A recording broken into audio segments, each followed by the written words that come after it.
Have you ever found yourself where you want something really bad, and then after you get it, you're faced with a situation of, did it live up to the expectations of what you thought it was going to be after you obsessed and wanted something for so long? Well, that's what we're going to talk about today as it pertains to this car and what you can expect if you're looking at buying a Terminator.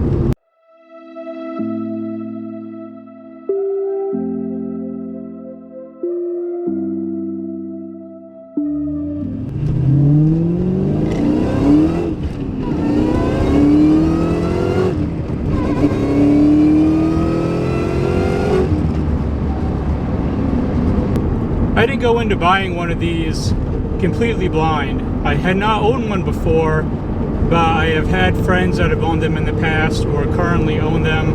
I gone in for rides in them before, and I'll just bring up the biggest topic with these cars, which people always gripe on, is that I knew what the interior was like in this car because I had owned multiple other Mustangs with the same exact interior. My 95 GT, my 94 V6, and my 94 Cobra.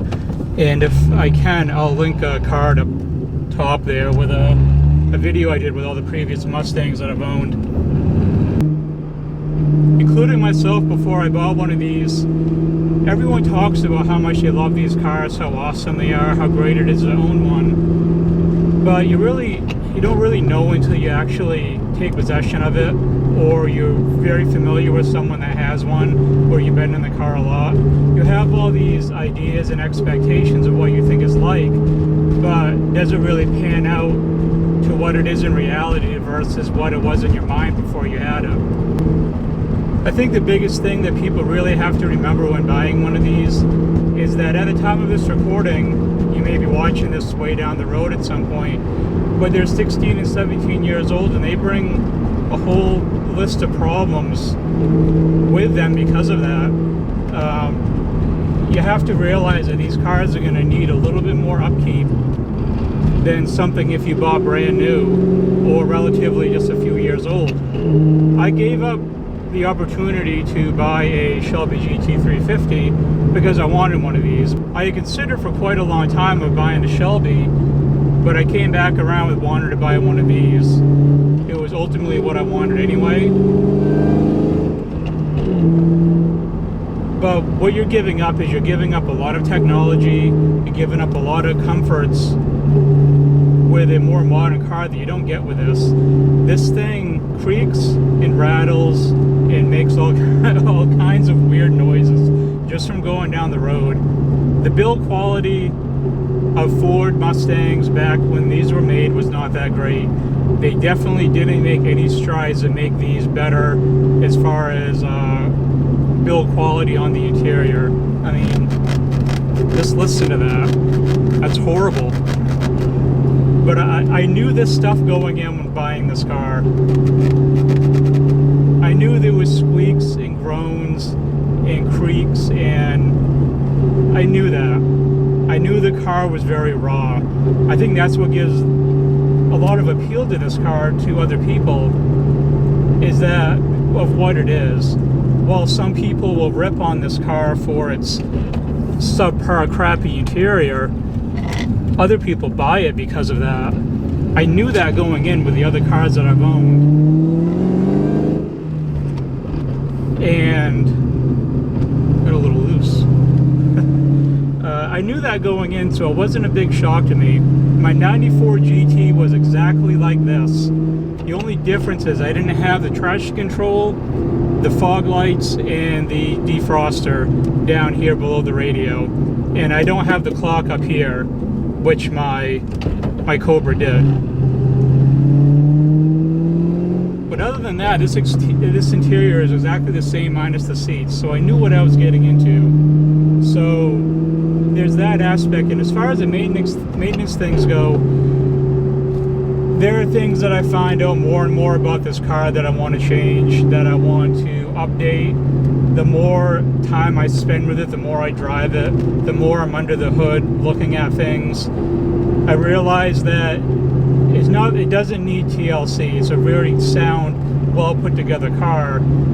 but the age aspect of it. You have to realize if you get an older car, you're going to run into issues that it's normal wear and tear. It's not going out and buying a brand new 2018 1920 GT and expecting all these grandiose ideas of what this car is going to be, and in reality it turns out to be much different than what you originally thought, because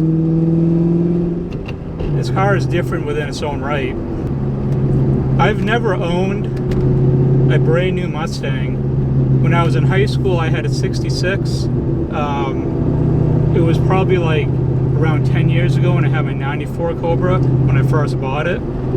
So I haven't bought anything that's new. So I knew going into this that these kinds of cars were going to need upkeep and all kinds of stuff like that. So that wasn't a shock to me. So I expected that, and that was completely fine with all the little quirks and issues that I find with this car. The more I spend time with it, it's not too big of a deal to me. So I expected that, and that was fine. But getting into the major thing about this car of why people buy them and what they expect out of it is, of course, the engine.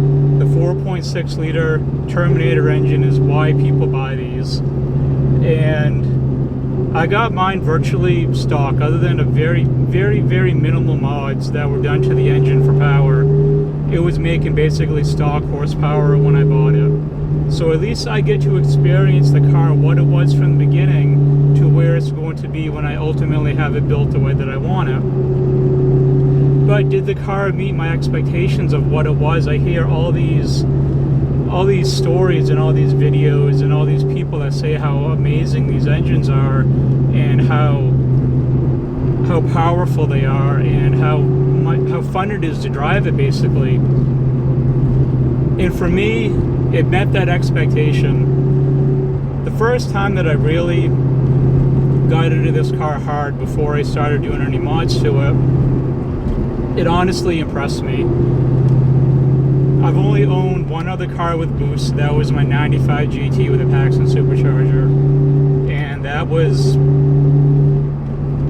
you can't even compare the two. It was just night and day difference. That car maybe made somewhere in the low 300 range for horsepower, and this is upper 300s, close to 400, completely stock with nothing done. So it wasn't just because it felt different because it was the fastest Mustang I'd owned at the time. It wasn't that aspect. It was just the fact that rush of that boost and the torque on this is just nuts. These root style superchargers are crazy, and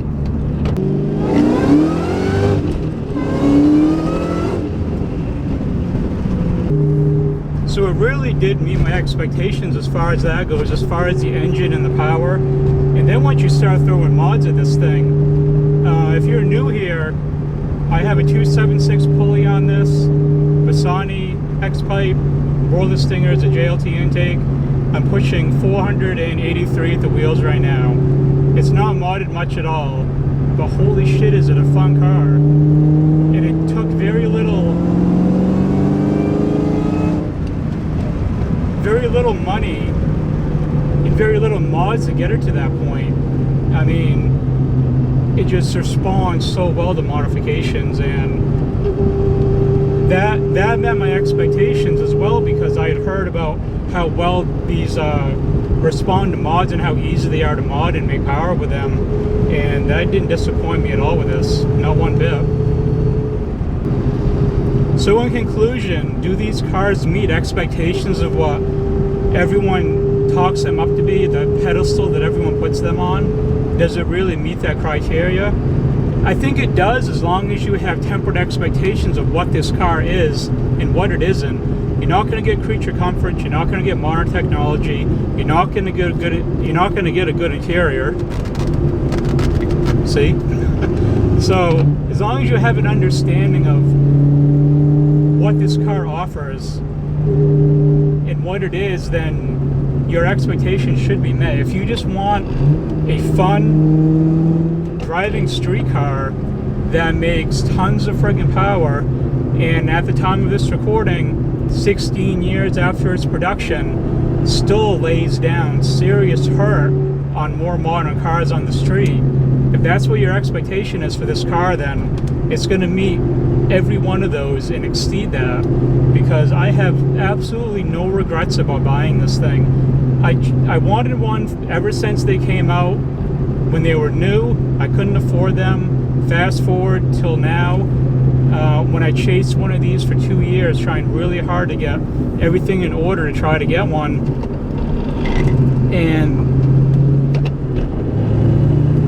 And then when I finally get one, you always have that epiphany moment where you're like, oh crap, do I have buyer's remorse for spending all this time and money into putting it into something and then not being happy with it? But not in this case, not with me personally. Maybe other people, but you know, I'm never gonna sell this thing. I love this thing. If I ever want to take a different direction with this car, I won't mod this one different. I'll just buy another one, or hopefully. I mean, they're getting harder to get, so we'll see down the road. If I ever build a third garage bay onto the garage, maybe I'll get another Cobra, maybe I'll get a Mach 1 or something like that, but that's way too far down the future to start speculating right now.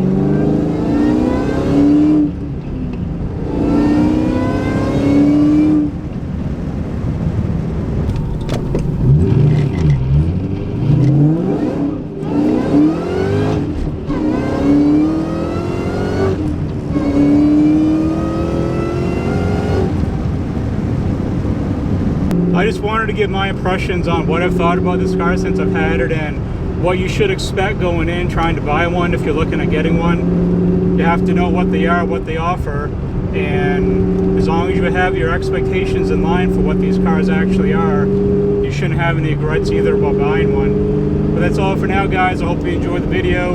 Until next time.